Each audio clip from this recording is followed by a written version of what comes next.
Hello everyone, this is Anas and welcome to my channel special education expert. और आज जैसे कि हम जानते हैं कि एक्सपर्ट सीरीज़ चल रही है, तो आज हम क्लास 4 है हमारी, और क्लास 4 में हम आगे के क्वेश्चंस करेंगे जो कि इम्पॉर्टेंट है। और अगर आप स्पेशल एजुकेशन की तैयारी कर रहे हैं, जैसे पीआरटी हो, टीजीटी स्पेशल एजुकेशन की, तो इम्पॉर्टेंट क्वेश्चंस हैं आपके, काफ़ी हेल्पफुल रहेंगे। आप तैयारी भी कर रहे हैं और आपने ये टॉपिक्स पढ़े भी होंगे, तो आप एक तरह से मॉक टेस्ट इसे मान लीजिए और आप इनकी प्रैक्टिस कर लीजिए। इसमें काफ़ी सारे आज मैं कराने वाला हूँ जो काफ़ी इंपॉर्टेंट क्वेश्चन हैं, और आप देखिए और इसको समझिए, कॉन्सेप्ट के साथ इसकी क्लैरिटी करते हुए चलेंगे। ठीक है, तो स्टार्ट करते हैं आज की क्लास। आज का पहला क्वेश्चन है आपका, फर्स्ट क्वेश्चन है आज का, which part of the hearing add convert sound waves into electrical signals. सुनने की मशीन का कौन सा हिस्सा ध्वनि तरंगों को विद्युतीय संकेतों में परिवर्तित करता है। तो आपको ये बताना है। तो हमें ये पता होना चाहिए कि जो आपकी हेयरिंग एड्स होता है ना, उस हेयरिंग एड्स के पार्ट्स के बारे में थोड़ा बहुत जानकारी होनी चाहिए, एक बेसिक जानकारी। ठीक है, तो आप इसे कैसे याद रख सकते हैं, मान के चलिए, मान लीजिए कि ये कोई आपका हेयरिंग एड है, और इस हेयरिंग एड के पार्ट्स तो कई सारे होते हैं। ऑन का बटन होता है, ऑफ का बटन होता है, कई सारे होते हैं, लेकिन इसके अलावा इसमें मेजर जो पार्ट्स होते हैं वो 3 होते हैं, जो आपको किस तरह से याद रखना है। आपको एक निमोनिक याद कर लेना है, वो है MAR।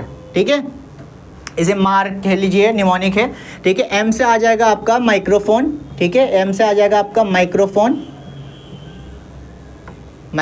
और A से आ जाएगा आपका एम्पलीफायर, और R से आ जाएगा आपका रिसीवर। ठीक है, ये 3 आपको पार्ट्स याद कर लेने हैं किसके, हेयरिंग एड के M से आपका माइक्रोफोन, A से है एम्पलीफायर, और R से है रिसीवर।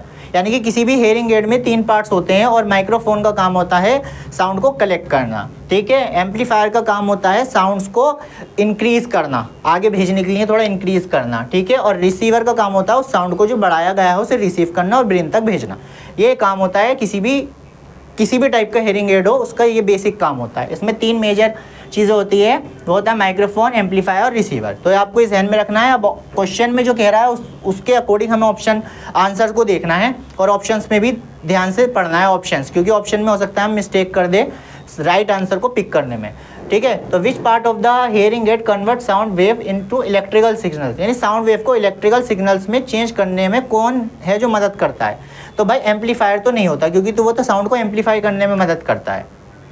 ठीक है, रिसीवर का काम तो रिसीव करना होता है, ये भी नहीं होगा, और बैटरी से कोई इसका खास रिलेशन है नहीं, तो इसका सिंपल सा आंसर हो जाएगा माइक्रोफोन। ठीक है, जो कि कन्वर्ट करता है साउंड वेव को किसमें, इलेक्ट्रिकल सिग्नल्स में, और ये किसी भी बेसिक हेयरिंग एड का पहला फर्स्ट पार्ट होता है माइक्रोफोन। ठीक है, अगर कोई हेयरिंग एड, एक क्वेश्चन DSSB में पहले भी पूछा गया था, ठीक है, TGT शायद मैं याद कर पा रहा हूँ, जिसमें ये पूछा गया था कि अगर कोई हेयरिंग एड बाय मिस्टेक गिर जाता है, तो गिरने के बाद उसका कौन सा हेयरिंग एड का कौन सा पार्ट है जो सबसे पहले रिपेयर किया जाएगा या चेक किया जाएगा कि कौन सा है, तो वो माइक्रोफोन ही उसका आंसर था उसमें भी, क्योंकि माइक्रोफोन सबसे पहला और सबसे आगे वाला पार्ट होता है जो सबसे पहले चेक किया जाता है। तो इसका आंसर वैसे तो आपका B हो जाएगा, लेकिन इस तरह के और भी क्वेश्चंस बन सकते हैं, जैसे मैंने आपको माइक्रोफोन से रिलेटेड एक क्वेश्चन बताया जो TGT में आ चुका है। ठीक है, आगे बढ़ते हैं क्वेश्चन, नेक्स्ट क्वेश्चन।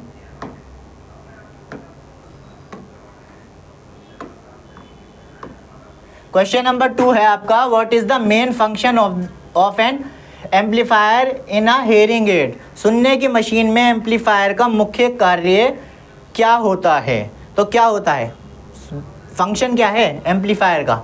ये एम्पलीफायर, अभी मैंने आपको 3 पार्ट्स बताए हैं एम्पलीफायर में, आप कैसे याद रखेंगे, मार से याद रख लेंगे। ठीक है, ठीक है, MAR। ठीक है, माइक्रोफोन, एम्पलीफायर और रिसीवर। माइक्रोफोन का काम होता है आपका कलेक्ट करना साउंड को, इलेक्ट्रिकल सिग्नल्स में चेंज करना, A का एम्पलीफायर का साउंड्स को इंक्रीज़ करना, और रिसीवर का काम होता है रिसीव करना और आगे आपका ब्रेन तक भेजना या टेम्पोरल लोब तक भेजना, ये काम होता है इसका। इसमें क्वेश्चन में सुनने की मशीन में एम्पलीफायर का मुख्य कार्य क्या होता है। तो एम्पलीफायर का काम क्या होता है, to convert sound into vibration. Vibration में चेंज करना तो काम नहीं होता एम्पलीफायर का, क्योंकि ये वाला पार्ट की बात कर रहे हैं हम, एम्पलीफायर की बात कर रहे हैं, तो एम्पलीफायर का ये वाला काम तो होता नहीं है। अगला क्वेश्चन कह रहा है कि अगला जो ऑप्शन है वो ये कह रहा है, to increase the strength of the sound signal, यानी कि साउंड्स के सिग्नल की जो आपकी स्ट्रेंथ है उसको बढ़ा देता है ये, यानी साउंड को बढ़ा देता है। अगर आप सिंपल शब्दों में कहें तो ध्वनि संकेतों की ताकत को बढ़ा देता है ताकि वो आगे जा सके, ब्रेन तक भेजी जा सके और ब्रेन तक सुनाई दी जा सके। तो ये ऑप्शन तो हमें सही लग रहा है, लेकिन बाकी ऑप्शन भी चेक करेंगे, इससे ज़्यादा बेहतर कोई जवाब दे रहा है या इस जो क्वेश्चन की जो डिमांड है उसको पूरा कर रहा है। तो टू स्टोर पावर, पावर को स्टोर करना एम्पलीफायर का काम नहीं होता, ऐसा कुछ हमने नहीं पढ़ा। टू रिड्यूस नॉइज़, नॉइज़ को, शोर को कम करना है, ऐसा भी कोई काम हमने, ऐसी भी कोई चीज़ नहीं पढ़ी। तो इसका सिंपल सा आंसर हो जाएगा ऑप्शन नंबर बी। इस तरह से आप ऑप्शन को पिक कर सकते हैं अगर आपको नॉलेज है किसी चीज़ के बारे में। अब मुझे हेयरिंग एड के बारे में पता ही नहीं, मुझे हेयरिंग एड के बेसिक या मेजर पार्ट्स ही नहीं पता, तो मैं इस आंसर्स में कन्फ्यूज़ होऊंगा, ये 100% श्योर हूँ, और पिक करने में गलती करूँगा। कुछ क्वेश्चन तो कुछ लोग तो इस तरह से पिक कर देते हैं कि जो ऑप्शन में सबसे बड़ा आंसर होगा वही आपका सही आंसर होगा, तो ऐसा नहीं होता, हर जगह ये मेथड अप्लाई नहीं होता और ये टेक्निकली गलत होता है। अगला क्वेश्चन है आपका नेक्स्ट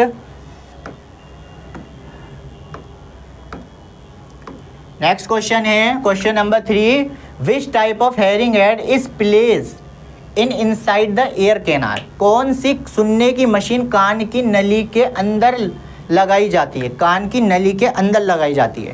तो बिहाइंड द ईयर, कान के पीछे लगाई जाती है यहाँ पर, तो ये तो कान के इनसाइड घेरा है, कान के अंदर, ठीक है।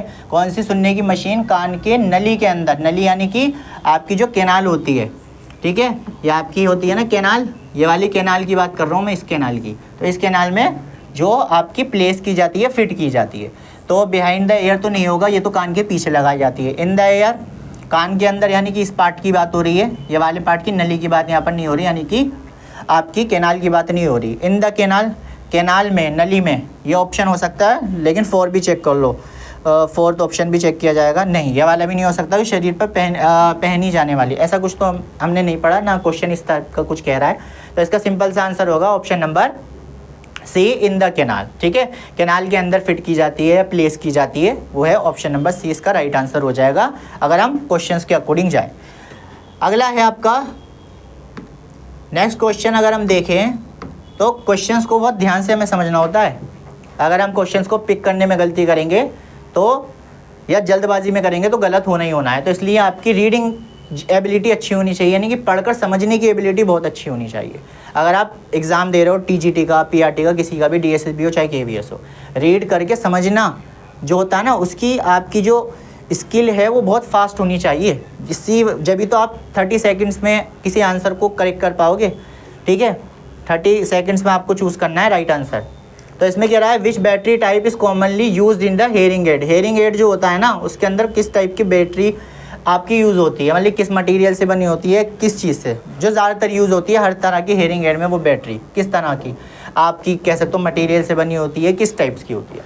तो आपकी लिथियम आयन की नहीं होती, ठीक है, लीड एसिड की भी नहीं होती और निकल की भी नहीं होती। तो इसका आंसर है आपका जिंक एयर, ठीक है। आपको ये याद रखना है, जो आपका हेयरिंग एड होता है ना, उस हेयरिंग एड की जो आपकी बैटरी है वो कॉमनली उसमें जो बैटरी यूज़ होती है वो जिंक एयर की होती है बनी हुई। अगर ये हो सकता है क्वेश्चन पूछ भी ले बैटरी से, कि लोग सारा हेयरिंग एड के पार्ट्स याद करके चले गए, हेयरिंग एड्स कितने टाइप्स के होते हैं ये याद करके चले गए, लेकिन क्वेश्चन अगर ये आ गया कि बैटरी कॉमनली क्या यूज़ होती है, किस टाइप की बैटरी यूज़ होती है, तो वो जिंक एयर है।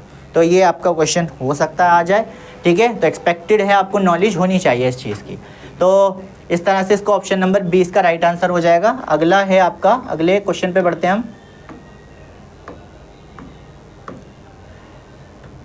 What is the term for the unwanted sound और signal in a hearing aid. सुनने की मशीन में अवांछित ध्वनि या संकेत को क्या कहा जाता है, ठीक है। तो क्या कहा जाता है, गूंज कहा जाता है? नहीं, गूंज तो नहीं कहा जाता। देखो वही बात है कि आपको क्वेश्चन तो पढ़ लिया लेकिन समझ नहीं पा रहे और पिक कर दिया आंसर बिना समझी। तो समझना है, सुनने की मशीन में अवांछित मतलब कि वो आवाज़ें, अवांछित जो आवाज़ें होती हैं, अनवांटेड साउंड्स जो होते हैं, जो परेशान करते हैं।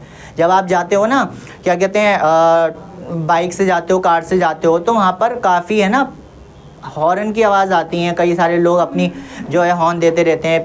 तो इस तरह से वो क्या है, अनवांटेड साउंड्स होते हैं जो हमें प्रॉब्लम क्रिएट करते हैं। और पीछे से गाड़ियों की आवाज़, बार बार ट्रैफिक में इतना सारा शोर होता है, ट्रैफिक नॉइज़ जो होती है वो एक तरह का अनवांटेड साउंड्स होते हैं, ठीक है। तो वो आप इसे गूंज नहीं कह सकते, ये भी नहीं है, ठीक है। सिंगुलर संकेत भी नहीं होते हैं। नॉइस शोर होता है वो, ठीक है, वो एक तरह का शोर होता है, अनवांटेड जो साउंड्स होते हैं। टोन भी नहीं होती, सुर की भी कोई बात यहाँ पर नहीं हो रही। तो इसका राइट आंसर हो जाएगा ऑप्शन नंबर सी। तो इस तरह से आप देख सकते हैं और समझ सकते हैं। आगे अगर हम देखें तो नेक्स्ट क्वेश्चन है आपका, क्वेश्चन नंबर 6 है, which of the following hearing aid is one behind the year, यानी कि कान के पीछे लगाने वाला जो हेयरिंग होता है, वो हेयरिंग एड होता है, वो कौन सा है? तो इन द ईयर, ये तो कान में लगाते हैं, तो ये तो नहीं हो सकता। कंप्लीट इन कैनाल, कैनाल के अंदर फिट किया जाता है, ये भी नहीं हो सकता। पूछ क्या रहा है? बिहाइंड द ईयर, कान के पीछे। तो बिहाइंड द ईयर, देखिए अगर यहाँ से क्वेश्चन कोई ध्यान से समझ लिया तो आंसर तक पहुँचा जा सकता है। तो इसका आंसर हो जाएगा option number C, behind the ear. In the canal, canal की बात यहाँ नहीं हो रही, क्योंकि कान के पीछे की बात हो रही है, पहनने की बात हो रही है। कान के पीछे हेयरिंग एड कौन सा पहना जाता है? तो ऑप्शन नंबर इसका सी राइट आंसर हो जाएगा। तो इस तरह से हम क्वेश्चन को या राइट आंसर को पिक कर सकते हैं। नेक्स्ट क्वेश्चन है आपका क्वेश्चन नंबर 7 है, the body on hearing aid is typically use by, जो बॉडी ऑन हेयरिंग एड होता है उस टिपिकली यूज़ किया जाता है, कौन यूज़ करता है? ज़्यादातर कौन यूज़ करते हैं? वो एडल्ट विल माइल्ड, यानी कि जिन्हें माइल्ड हेयरिंग लॉस होता है, जो एडल्ट होते हैं वो यूज़ करते हैं। ऐसा नहीं होता, आप याद रखेंगे, माइल्ड हेयरिंग लॉस वाले इसको यूज़ नहीं करते, ठीक है। इसके अलावा infant and children with severe loss, यानी सीवियर लॉस वाले इसको यूज़ करते हैं। ये चीज़ अगर आपने चीज़ें अच्छे से पढ़ी होंगी तो आपको पता होना चाहिए कि सीवियर हेयरिंग लॉस वाले जो पर्सन्स होते हैं वो बॉडी ऑन हेयरिंग एड का यूज़ करते हैं। और इन्फेंट और चिल्ड्रन भी कह सकते हो, उसमें वो भी शामिल होते हैं। तो ये ऑप्शन तो थोड़ा ठीक कह रहा है, लेकिन सी ऑप्शन भी चेक करना पड़ेगा और डी भी, क्या पता इससे बेहतर आंसर वो दे रहे हो। तो इस तरह से आप बाकी ऑप्शन भी चेक करेंगे। तो सी ऑप्शन कह रहा है ओनली एडल्ट, तो ओनली जहाँ लिखा होता है वो ज़्यादातर गलती होते हैं, तो इसमें भी ये गलत है कि ओनली एडल्टली, ऐसा कुछ हमने नहीं पढ़ रखा, ठीक है। एथलीट तो खिलाड़ी जो होते हैं वो इनका यूज़ नहीं करते, जिनको हेयरिंग लॉस होता है वो इसका यूज़ करते हैं ज़्यादातर। तो इसका राइट आंसर हो जाएगा ऑप्शन नंबर बी, आपका राइट आंसर हो जाएगा। Infant and children with severe loss वाले जो पर्सन्स होते हैं वो इसका आपका यूज़ करते हैं, बॉर्न वन हेयरिंग एड का। नेक्स्ट क्वेश्चन इसी तरह का, और आपको सही आंसर पिक करना है। तो आप देखिए, which type of hearing aid is the smallest and fit deep inside the ear canal, वो कौन सा हेयरिंग एड होता है जो कि एकदम डीप में एयर कैनाल के अंदर फिट किया जाता है? तो आपको पता होना चाहिए, ये हमारा जो कैनाल होती है, कैनाल जो होती है, तो इसके डीप अंदर बिल्कुल जाके अंदर फिट कर दिया जाता है। इसको अंदर फिट करने का रीज़न इसका यही होता है कि किसी को दिखाई ना दे, ठीक है। तो लोगों को कभी आप जज नहीं कर पाओगे देख कर के इसको हेयरिंग लॉस की प्रॉब्लम हो सकती है। कोई पर्सन है, उसके अगर ये वाला हेयरिंग इस तरह का deep inside the air canal के एकदम डीप में कोई हेयरिंग एड फिट है ना, तो आप ये पता नहीं लगा सकते कि उसके हेयरिंग एड यानी हेयरिंग लॉस की प्रॉब्लम है। ये पता लगाना काफ़ी मुश्किल होता है, जज करना भी काफ़ी मुश्किल होता है कि उस पर्सन को हेयरिंग की प्रॉब्लम हो सकती है। तो बिहाइंड द ईयर तो नहीं होगा, इन द ईयर भी नहीं होगा, कंप्लीट इन द कैनाल, यानी कि पूरा कैनाल में फिट किया जाता है इसको, कि complete in the canal, canal के अंदर, पूरा कैनाल के अंदर फिट कर दिया जाता है। और ये इनविजिबल होता है, दिखाई नहीं देता। बॉडी वॉर्न ये तो नहीं होता है। तो इसका सिंपल सा आंसर हो जाएगा ऑप्शन नंबर सी, कि बॉडी वॉर्न हेयरिंग एड इसका कह सकते हो ये चीज़ें यूज़ नहीं होती। ये तो पीछे था, ये तो पहना जाता है, जैसे आईपोड्स पहले के ज़माने में यूज़ होते थे ना, बॉडी वॉर्न हेयरिंग एड उस तरह का होता है, आईपोड टाइप। लेकिन ये कम यूज़ होता है, लेकिन आज भी बहुत सारे लोग इसको यूज़ करते हैं आज के समय में। लेकिन बात अगर क्वेश्चन की करें तो क्वेश्चन में तो यही आ रहा है कि स्मॉलेस्ट होता है, साइज़ में बहुत छोटा होता है ये, बाकी हेयरिंग एड की तुलना में साइज़ में बहुत छोटा होता है ये, ठीक है। इसीलिए कान के एकदम कह सकते हो कैनाल में फिट हो जाता है और दिखाई भी नहीं देता आसानी से, बल्कि कान के अंदर आप देखोगे ना झाँक के टॉर्च मार के जब दिखाई देता है ये, तो इतना क्या कहते हैं साइज़ में छोटा होता है ये, और इस तरह से किया जाता है, फिट करते हैं। अगला है नेक्स्ट क्वेश्चन। नेक्स्ट क्वेश्चन को आप पढ़िए, देखिए आपसे हल हो रहा है नहीं हो रहा। तो पॉज करके भी आप मेरी वीडियो को पॉज करके भी आप इसका राइट आंसर देख सकते हैं, फिर मेरी एक्सप्लेनेशन देख लीजिए, राइट आंसर आपका है या नहीं है ये भी देख लीजिए। एक तरह से मॉक टेस्ट मान लीजिए अपना ये, ठीक है। थोड़े प्रैक्टिस भी हो जाएगी आपकी, फिर एक्सप्लेनेशन देख लीजिए। अगर आपका गलत हो जाता है तो क्यों है कॉन्सेप्ट आपका क्लियर हो जाएगा, ठीक है। ITE, ठीक है, इन द ईयर, ITE मतलब in the ear hearing aid are suitable for, मतलब किसके लिए इस टाइप का हेयरिंग एड जो होता है ना वो किन लोगों के लिए सुटेबल होता है। प्रोफाउंड हेयरिंग लॉस के लिए सुटेबल होता है ये, moderate to mild to moderate hearing loss only children, या दोज विद कॉक्लियर इम्प्लांट। तो जो इन द ईयर वाला हेयरिंग एड होता है, ITE वाला जो हेयरिंग एड होता है वो प्रोफाउंड के लिए यूज़ नहीं होता, आपको याद रखना है। ये उन पर्सन्स के लिए यूज़ होता है जिनको हेयरिंग लॉस माइल्ड से लेकर मॉडरेट वाला हेयरिंग लॉस होता है, यानी माइल्ड से मॉडरेट हेयरिंग लॉस वाले जो पर्सन्स होते हैं उनके लिए जो हेयरिंग एड यूज़ किया जाता है वो होता है आपका इन द ईयर। तो आपको ये याद रखना है, इन द ईयर किसके लिए यूज़ किया जाता है, माइल्ड टू मॉडरेट जो हेयरिंग एड वाले पर्सन्स होते हैं उनको लिए यूज़ किया जाता है। चिल्ड्रंस के लिए सिर्फ नहीं किया जाता, कॉक्लियर इम्प्लांट वालों के लिए भी नहीं किया जाता, प्रोफाउंड हेयरिंग लॉस वालों के लिए भी नहीं किया जाता। तो इसका राइट आंसर जो हो जाएगा वो ऑप्शन नंबर बी हो जाएगा। नेक्स्ट क्वेश्चन है, आप देखिए और इसका आंसर मुझे बताइए। वैसे ये क्वेश्चन TGT में, आई थिंक TGT में पूछा जा चुका है, DSSB TGT में। बाहा स्टैंड्स फॉर, बाहा की फुल फॉर्म आपकी पूछी जा चुकी है, तो आप बताइए, रिपीट मतलब TGT में आया हुआ क्वेश्चन है, तो आप इसका राइट आंसर पिक कीजिए पोस्ट करके, फिर आप देखिए इसका राइट आंसर क्या है।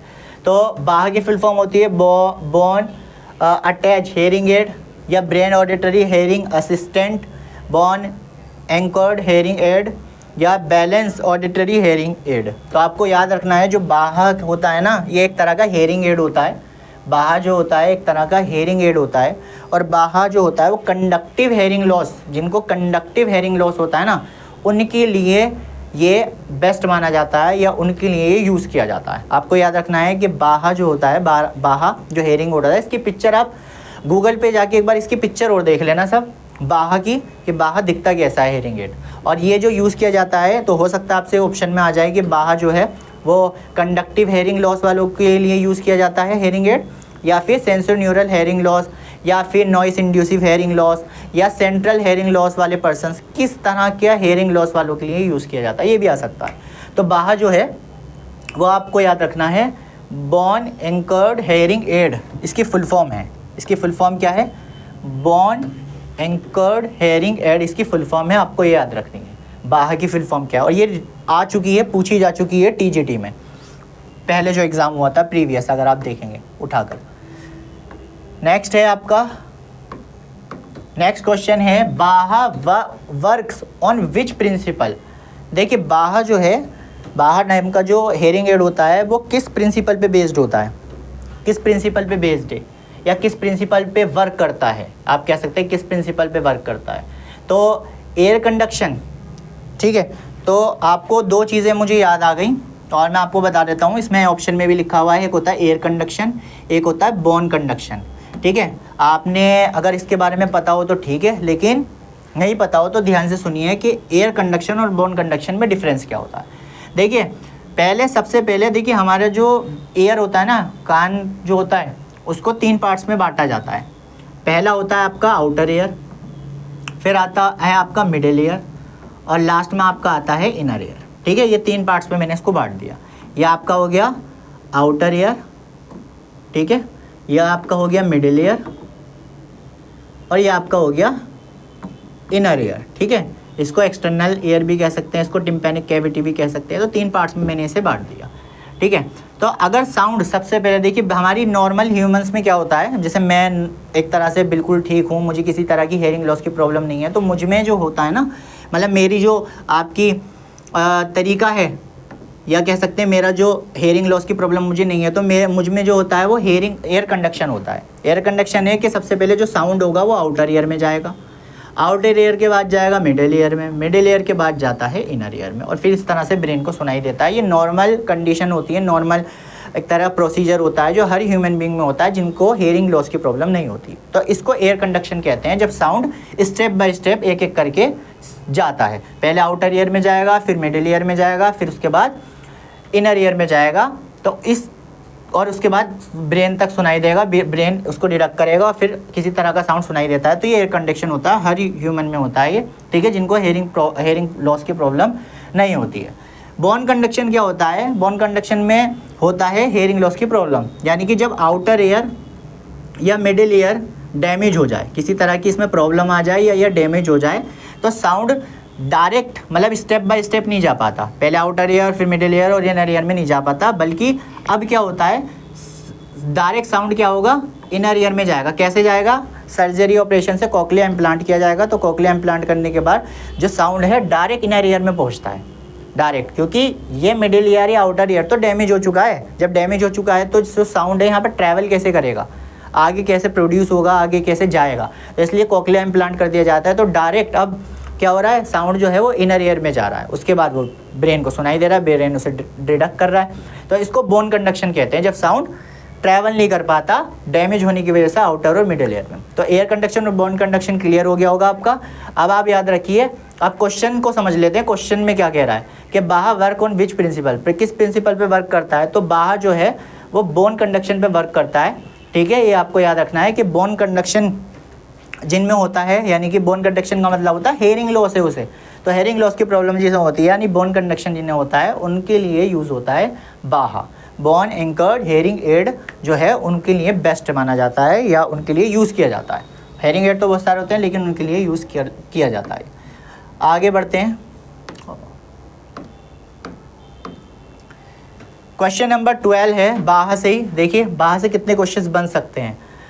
बाहा is most useful in which type of hearing loss, मतलब किस टाइप के हेयरिंग लॉस में इसका यूज़ किया जाता है सबसे ज़्यादा। तो किस टाइप के हेयरिंग लॉस में इसका यूज़ किया जाएगा? तो आपका सेंसोन्यूरल हेयरिंग लॉस में तो नहीं किया जाएगा, मैंने अभी आपको पीछे पढ़ाया, इसमें नहीं किया जाएगा, ठीक है। इसके अलावा कंडक्टिव हेयरिंग लॉस में किया जाएगा, क्योंकि कंडक्शन में, बोन कंडक्शन में दिक्कत है, ठीक है, बोन कंडक्शन में दिक्कत है, इसमें हो सकता है। सेंट्रल हेयरिंग लॉस में नहीं किया जाएगा, वो ब्रेन में दिक्कत होती है। नॉइस इंड्यूसिव हेयरिंग लॉस, यानी शोर की वजह से, ज़्यादा साउंड सुनने की वजह से, हाई साउंड की वजह से जो हेयरिंग लॉस होता है वो नॉइस इंड्यूसिव है, ठीक है। तो सेंट्रल है, कान में कोई दिक्कत नहीं होती, ब्रेन में दिक्कत होती है, तो ये सेंट्रल हेयरिंग लॉस होता है। तो कंडक्टिव हेयरिंग लॉस है इसका सही आंसर। क्यों? क्योंकि बाहा सबसे ज़्यादा यूज़ किया जाता है। हेयरिंग बाहा जो यूज़ होता है वो बोन कंडक्शन की वजह से होता है, तो बोन कंडक्शन के प्रॉब्लम होने की वजह से जो हेयरिंग लॉस होता है वो कंडक्टिव हेयरिंग लॉस होता है, और उस कंडक्टिव हेयरिंग लॉस के लिए यूज़ किया जाता है आपका बाहा, ठीक है। तो सिंपल शब्दों में कहो तो बाहा जो है किस टाइप के हेयरिंग लॉस के लिए यूज़ किया जाता है? तो कंडक्टिव हेयरिंग लॉस के लिए सबसे ज़्यादा यूज थे, मोस्ट यूजफुल हेयरिंग एड माना जाता है बाहा। तो आपको ये याद रख लेना है। आगे बढ़ते हैं और नेक्स्ट क्वेश्चन पे जाते हैं। क्वेश्चन नंबर है 13। बाहा is typically implemented in which bone, बाहा सामान्यत किस हड्डी में प्रत्यारोपित किया जाता है, किस हड्डी में किया जाता है? तो देखिए ऑप्शन देखते हैं। नेजल बोन यानी कि नाक की हड्डी में बाहा को फिट किया जाएगा, कह सकते हो, या इम्प्लीमेंट किया जाएगा। नहीं, ऐसा तो कुछ नहीं है, क्योंकि बात तो कान की हो रही है। टेम्पोरल लोब, टेम्पोरल लोब मैंने लास्ट वीडियोस में बताया था कि टेम्पोरल लोब जो होती है वो आपकी हेयरिंग के लिए रिस्पॉन्सिबल होती है। ब्रेन है, ठीक है, ब्रेन का पार्ट जो होता है ना, ब्रेन का कौन सा पार्ट है जो हेयरिंग के लिए रिस्पॉन्सिबल होता है? वो टेम्पोरल लोब होता है, ठीक है। और टेम्पोरल लोब में ही वहाँ पर एक टेम्पोरल बोन भी पाई जाती है, ठीक है। तो आपको याद रखना है। तो टेम्पोरल बोन हो सकती है, जो बोन यानी कि ये वाली यहाँ पर फिट या इम्प्लीमेंट किया जाएगा, नहीं, ऐसा तो हो ही नहीं सकता, क्योंकि कान की बात हो रही है यहाँ पर। फ्रंटल लोब, फ्रंटल लोब ये है, फ्रंटल लोब यहाँ होता है, ये ब्रेन का हिस्सा है, यहाँ पर फिट किया जाएगा। बात तो कान की हो रही है, तो यहाँ क्यों फिट किया जाएगा या इम्प्लीमेंट क्यों किया जाएगा? तो ये भी आंसर नहीं हो सकता। तो इस तरह से ऑप्शन पे आप जा सकते हैं। राइट ऑप्शन पे वो है ऑप्शन नंबर बी है टेम्पोरल बोन। तो टेम्पोरल बोन इसका राइट आंसर हो जाएगा। इस तरह से हम आंसर तक पहुँच सकते हैं। क्वेश्चन नंबर आपका 14 है। क्वेश्चन नंबर 14 है आपका, बाहा इज रिकमेंडेड व्हेन, बाहा का अनुशंसित किया जाता है, जब बाहा रिकमेंड किया जाता है, कब रिकमेंड किया जाता है? बोथ ईयर हैव माइल्ड, यानी दोनों कानों में माइल्ड हेयरिंग लॉस होगा तब रिकमेंड किया जाएगा, या cochlea is damage, cochlea damage हो जाएगा तब इसको रिकमेंड किया जाएगा, या outer ear middle ear damage हो जाए लेकिन इनर ईयर जो है वो ठीक होगा, वो फंक्शन कर रहा होगा, ठीक है, तब यूज़ किया जाएगा, या एयर कैनाल इज ब्लॉक। जो एयर कैनाल होती है जिसे ऑडिटरी कैनाल भी कहते हैं वो आपका ड्यू टू वैक्स, कान में मैल हो जाना, कान में मैल हो जाने की वजह से आप रिकमेंड किया जाएगा। तो ये तो हो नहीं सकता। देखिए मैंने बताया कि बाहर जो है वो आउटर एयर और मिडल एयर में डैमेज होने की वजह से होता है, और आउटर एयर मिडल एयर में डैमेज होता है तो कंडक्टिव हेयरिंग लॉस होता है। तो और इनर ईयर बिल्कुल नॉर्मल होता है, इनर ईयर में कोई दिक्कत नहीं होती। तब हम कहते हैं कि अब कौन सा हेयरिंग एड यूज़ कर सकते हैं, हम बाहा यूज़ कर सकते हैं। दोनों कानों में माइल्ड हेयरिंग लॉस होगा तब इसका यूज़ नहीं किया जाता, याद रखेंगे। कॉकलियस डैमेज, कॉकलिया डैमेज होने की वजह से कॉकलियस में नॉर्मल होता है जब बाहा यूज़ किया जाता है ना, जब हेयरिंग एड बाहा हेयरिंग एड यूज़ किया जाता है तो कॉकलिया कह सकते हैं इनर ईयर में कोई दिक्कत नहीं होती, ठीक है। आउटर ईयर मिडिल ईयर में हो सकती है दिक्कत। तो ज़्यादा बेस्ट आंसर जो है वो आपका सी ऑप्शन बता रहा है, क्योंकि आउटर ईयर मिडिल ईयर में डैमेज है और इनर ईयर फंक्शन कर रहा है, तो ये ज़्यादा बेस्ट आंसर है इन सब में। तो इसलिए सी ऑप्शन इसका राइट हो जाएगा, राइट आंसर हो जाएगा। लास्ट क्वेश्चन है आज की वीडियो का, लास्ट क्वेश्चन आज की वीडियो का, what is the approximate length of the auditory canal in adult. यानी जो एडल्ट होते हैं ना 18+, उनमें जो एयर कैनाल होती है, एयर कैनाल कैसी होती है भाई, कई बार बता चुका हूँ मैं वीडियो में, ये एयर कैनाल है आपकी। तो ये एयर कैनाल की जो लेंथ है, जो लंबाई है वो कितनी होती है, अप्रॉक्स वैल्यू पूछ रहा है, अप्रॉक्सीमेटली। वो 1 सेंटीमीटर की होती है या 2.5 सेंटीमीटर की होती है, 4 सेंटीमीटर की होती है, 6.5 सेंटीमीटर की होती है। तो आपको ये याद रखना है कि इसकी लेंथ होती है 2.5 सेंटीमीटर। इसी तरह से मैंने लास्ट वीडियो में बताया था कि आपकी जो यूस्टिशियन ट्यूब होती है उसकी लेंथ कितनी होती है, तो उसकी लेंथ होती है approx 4 centimetre, approx value 4 centimetre होती है। वैसे 3.8 होती सेंटीमीटर होती है, लेकिन 3.5 से लेके 4 तक हम कंसीडर कर लेते हैं उसे, ठीक है। ऑप्शन के अकॉर्डिंग जाना पड़ता है क्योंकि हर बुक में थोड़ा थोड़ा अलग डाटा देखने को मिलता है। तो इस तरह से ये वीडियो आपकी कंप्लीट हो जाती है। तो ये इसकी आपकी PDF है, PDF में मैंने आंसर की भी अटैच कर दी है, आप इससे अपना टेस्ट भी लगा सकते हैं। तो